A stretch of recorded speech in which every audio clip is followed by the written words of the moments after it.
Russia Ukraine పై ఇంకా కూడా యుద్ధం కొనసాగుతోంది. అయితే ఇటీవల కాలంలో భారతదేశ ప్రధాని నరేంద్ర మోదీ ఉక్రెయిన్ పర్యటనకు వెళ్లారు. ఉక్రెయిన్ పర్యటన ఉన్నంత సేపు, నరేంద్ర మోదీ అక్కడ పర్యటిస్తున్నంత సేపు కూడా రష్యా ఎటువంటి దాడి చేయకూడదని నిర్ణయించుకుంది. ఆయన ఎప్పుడైతే ఉక్రెయిన్ దాటి బయటకు వచ్చేసారో మరోసారి దాడి మొరం చేసింది. ఇక రష్యా దాడిలో ఇప్పుడు 5గురు మృతి చెందారు. సుమారుగా 37 మందికి తీవ్ర గాయాలయ్యాయి. రష్యాపై డ్రోన్లతో ప్రతిదాడికి దిగుతోంది ఉక్రెయిన్. అయితే ఏంజెల్స్, సరోటో నగరాల టార్గెట్గా దాడి చేస్తోంది. 26-11 ముంబై అటాక్స్ను గుర్తు చేస్తున్నాయి ఈ దాడులన్నీ కూడా. అయితే నవంబర్ 26న ముంబైలో ఎటువంటి అటాక్స్ జరిగాయి, అటువంటి అటాక్లని ప్రస్తుతం ఉక్రెయిన్ రష్యా మధ్య జరుగుతున్న ఈ భీకర దాడిలో వాటిని గుర్తు చేస్తున్నట్టు కనబడుతోంది. 38 అంతస్తుల బిల్డింగ్ పై డ్రోన్ అటాక్ చేసింది ఉక్రెయిన్. ఇక 20 పైగా వాహనాలు ధ్వంసమయ్యాయి, పలువురికి గాయాలు కూడా అయ్యాయి. రష్యా ఉక్రెయిన్ యుద్ధం ఇప్పుడు మొదలైంది కాదు, సుమారుగా సంవత్సరం పైగా కావస్తోంది. రష్యా ఉక్రెయిన్ పై భీకరంగా దాడులు చేస్తోంది.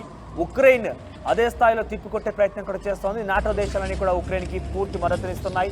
రష్యాకి కొంత చైనా సహకారం దొరుకుతున్నట్టు కనబడుతోంది. అయితే ఈ భీకర దాడుల్లో వరుసగా ఒకరిపై ఒకరి దాడుల్లో 2 దేశాలు కూడా అతలాకుతలమవుతున్నాయి. రష్యా చాలా పెద్ద దేశం ఉక్రెయిన్తో పోలిస్తే. అయితే ఉక్రెయిన్ మాత్రం కొంత తిరిగి దాడి చేసే ప్రయత్నం చేస్తున్నప్పటికీ చైనా రష్యాకు సంబంధించినటువంటి ఆ దాడులకి, ఆ భీకరంగా వాడుతున్న టెక్నాలజీ కారణంగా కొంత వెనకడుగు వేయాల్సి వస్తుంది. తాజాగా ఉక్రెయిన్ ఇదే స్థాయిలో రష్యాపై విరుచుపడింది. డ్రోన్ల సహాయంతో రష్యాలోని ఒక బిల్డింగ్ పై అటాక్ చేసింది ఉక్రెయిన్.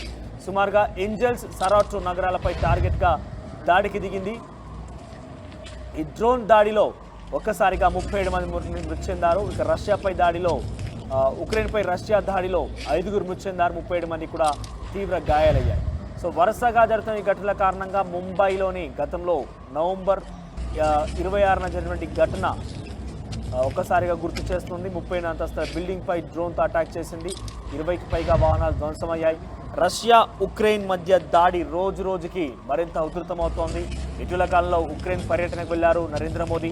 ఆ పర్యటన ఉన్నంతసేపు కూడా రష్యా ఎట్టి పరిస్థితుల్లో కూడా ఉక్రెయిన్పై దాడి చేయొద్దన్నట్టుగా నిర్ణయం తీసుకుంది. ఆ తర్వాత తాజాగా ఎప్పుడైతే నరేంద్ర మోదీ ఉక్రెయిన్ వదిలి బయటికి వచ్చారో ఇక దాడులు చేయడం ప్రారంభించింది. ఒకవైపు ప్రపంచ దేశాలు మొత్తం కూడా అభివృద్ధి వైపు ముందడుగు వేస్తూ ఉంటే రష్యా ఉక్రెయిన్ వార్ కావచ్చు, ఇరాన్ ఇజ్రాయెల్ వార్ కావచ్చు, 3వ ప్రపంచ యుద్ధానికి దారితీసే అవకాశం ఉన్నట్టుగా అంచనా వేస్తున్నారు.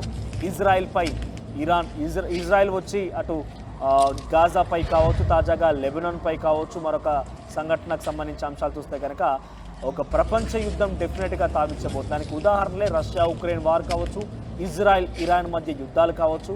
ఇవన్నీ కూడా భీకరమైనటువంటి పరిస్థితి దారితీసే అవకాశం ఉన్నట్టుగా అంచనా వేస్తున్నారు ప్రపంచ మేధావులు.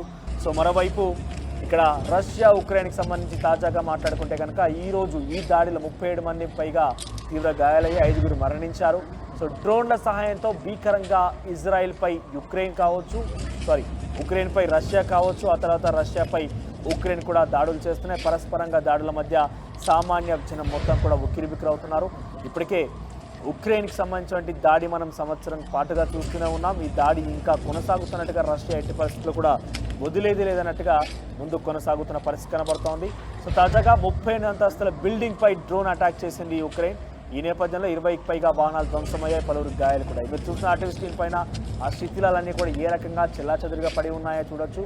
సో కార్లు పార్క్ చేసినట్టుగానే ఉన్నాయి, కానీ ఆ బిల్డింగ్ పైన అటాక్తో బిల్డింగ్లోని గ్లాసులు కావచ్చు, కొంత ఫర్నిచర్ మీరు చూస్తే ఆ చోట ఎక్కడైతే దాడి జరిగిందో ఆ దాడి జరిగిన సందేశం మనం చూస్తున్నాం.